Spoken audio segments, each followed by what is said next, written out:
Hello friends, ഇന്നൊരു cooking video ആണ് കേട്ടോ. കുക്കിംഗ് വെച്ചാൽ വലിയ കുക്കിംഗ് ഒന്നുമല്ല, മാഗിയുടെ ഒരു നൂഡിൽസ് ഉണ്ട്. അപ്പോൾ അതുണ്ടാക്കാമെന്ന് വെച്ചിട്ടാണ് നമ്മൾ മുന്നേ വാങ്ങിച്ച മാഗിയുടെ തന്നെ ഒരു പാസ്തയുടെ പാക്കറ്റ് കൂടി ഇരിക്കുന്നത്. അപ്പോൾ ഞാൻ ചോദിച്ചു ഇത് രണ്ടും കൂടി ഒരുമിച്ചിട്ടൊന്ന് കുക്ക് ചെയ്ത് നോക്കാം.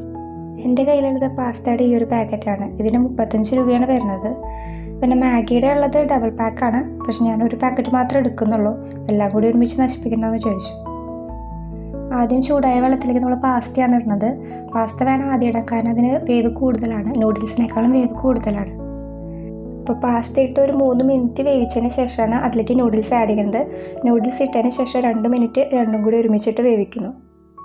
അപ്പോൾ ഇതിൽ കുറച്ച് വെള്ളം കൂടിയാലൊന്നും കുഴപ്പമില്ല. നമ്മൾ കൂടുതൽ വരുന്ന വെള്ളം ഊറ്റി കളയാണ് ചെയ്യുക. അതിനുശേഷം ഈ പാസ്ത നൂഡിൽസ് മിക്സ് നമ്മൾ മാറ്റി വയ്ക്കും. അതിനുശേഷം എണ്ണ ചൂടാക്കി അതിലേക്ക് ഇഞ്ചിയും വെളുത്തുള്ളി ആഡ് ചെയ്ത് നന്നായി വഴറ്റിയെടുക്കണം. അത് വഴണ്ട് വന്നതിന് ശേഷമാണ് നമ്മൾ അതിലേക്ക് പച്ചക്കറിയൊക്കെ ആഡ് ചെയ്യാനുള്ളത്. അപ്പോൾ എൻ്റെ കയ്യിലുള്ളത് തക്കാളി, ക്യാരറ്റ്, പിന്നെ പൊടിയായിട്ട് അരിഞ്ഞ സബോളയാണ് ചേർക്കുന്നത്. ഇത്രയും വെജിറ്റബിൾസ് ആഡ് ചെയ്തതിന് ശേഷം നമ്മൾ നന്നായി വഴറ്റിയെടുക്കാം.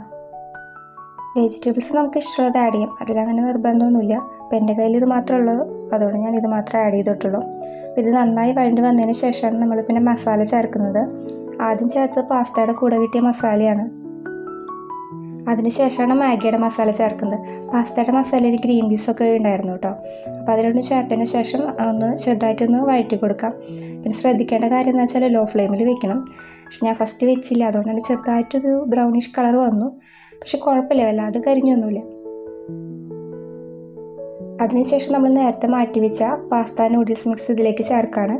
അതിനുശേഷം നന്നായി ഇളക്കി ആ മസാല എല്ലാം ഈ നൂഡിൽസിലേക്കും പാസ്തയിലേക്കും മിക്സ് ആവുന്ന വരെ നന്നായി ഇളക്കി കൊടുക്കണം. നന്നായി ഇളക്കി കൊടുക്കുമ്പോൾ ഈ വൈറ്റ് കളറായിരുന്ന പാസ്തയും നൂഡിൽസും ചെറുതായിട്ടൊരു മഞ്ഞ കളറിലേക്ക് മാറും.